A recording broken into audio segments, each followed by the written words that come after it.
Today we are talking about food. What do we really know about food? When we look at the packages we buy and the nutritional aspects and all the things it says, every few years scientists, doctors change what the meanings of those words are. So how do you know how to really eat food and what to eat? When you're younger, it doesn't matter so much what you eat. When you're older, as you grow, it makes a big difference. You feel the differences very much. What is it in food that we really need? Why do we eat? Why can't we live without eating? Just live until we die. You pick a fruit, the moment you pick the fruit, it starts decaying, it dies. Okay, it dies in a few days. That's its life. We can actually live for a long time without food. We're just not acclimated to it. But let's look at the food and what it does. When we eat, how does it affect us? Our thinking, our feelings, our heart. How is it affected by the food? How many times when you eat, do you feel heavy? Do you feel sluggish? Do you feel you have to lay down, rest? Or do you feel suddenly a spurt of energy? How does the food affect us? It affects our moods. It affects our thinking as well. There are times we eat, our mind was open before we eat and suddenly we can't think. Or sometimes we eat and suddenly we can think. It affects our thinking. Not only does it affect our thinking and feelings, it affects the way we think and the way we feel. So, would you think food is important? I do. I think it makes a difference. Not because I want to eat. I'd be quite happy, I think, if I didn't have to eat, but I have to eat, so it affects me and I need to know about it. We live in a times where people are looking for organic food, for more natural and healthy food, and that makes a lot of sense. But how much sense does it make? You need poisons in your body. If you're too healthy, it's no good also. If you're too healthy, you get sick. You need to have poisons to fight what goes on around us. A little bit of poison is good, just not too much. When you eat fruit, for example, or vegetables, have you ever eaten fruit and vegetables that were ripened by the sun and the ground? You take it, it's full of flavor, it's full of vitality, you feel the energy, it's alive when it's picked ripe. When it's picked green, even if it's organic, it's dead energy. It doesn't have the taste, it doesn't have the feeling, it's dead. It has very little vitamin and very little of anything in it. And what's even more, it's picked green often. And green is not healthy. Green is a sign of poisons, of something that's not developed in the food. And we eat that, not knowing what the imbalance of that is and what it really does.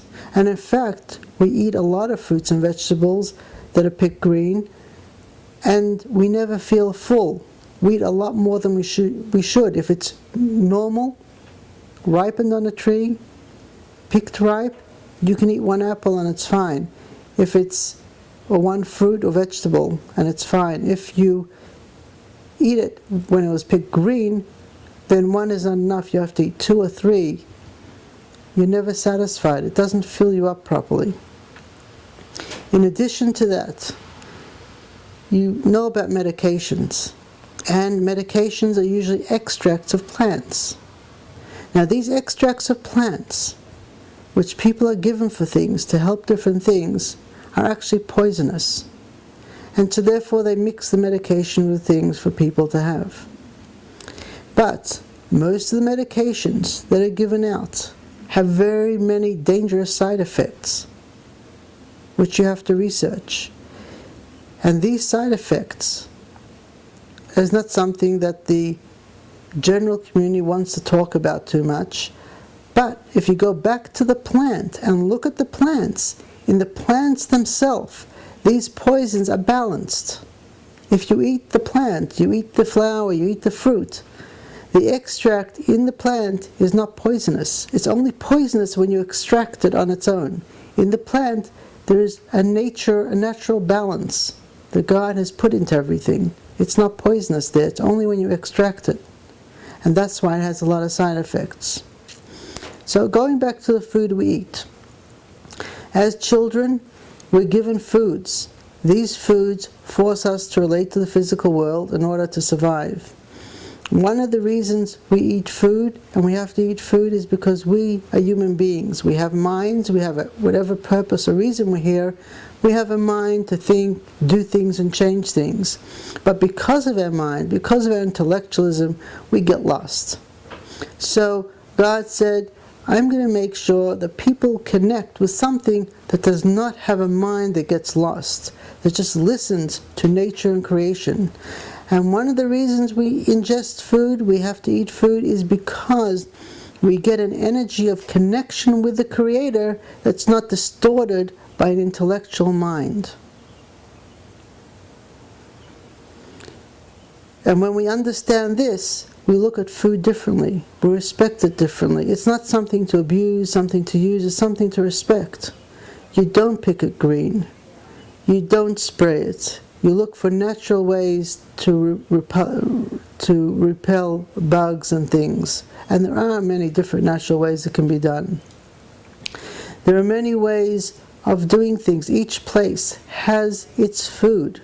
But we think we're better than nature, and we destroy all the food that's natural to an area and don't know why people don't balance with the energy in an area. We change and distort it, that in the long term, over many generations, it becomes destructive. It's a very slow process, but it's very destructive. If we would build and let each place have its natural product, we would be much healthier. In addition, there is different seasons. If we would eat according to what is grown in each season, we'd also be healthier. Instead of eating food from all around the world, which is more dangerous and poisonous to us than if we just ate what was in the area and in season. In addition to that, we eat many different foods together. It's a lot healthier to eat one food at a time, so your body digests one thing and then another thing. It's okay to combine, but we do a lot of combining, and it's a lot more work for the body, which the body doesn't need. Then there are some things that should be cooked and not eaten raw, some eaten raw and not cooked. And all these things affect our perspective in creation, how we see God in the creation, how we see the Creator in creation. It's a respect for nature. But we don't respect ourselves to be able to respect the way nature is. But when we learn to respect ourselves and our connection within ourselves, the divine within, then automatically we'll respect the divine in everything else, in the fruit, in the animals, in the fish. And then our whole eating will change and will be much more balanced. I wish you all a happy and healthy appetite and good balancing before, while you're eating, and after you eat. Be well.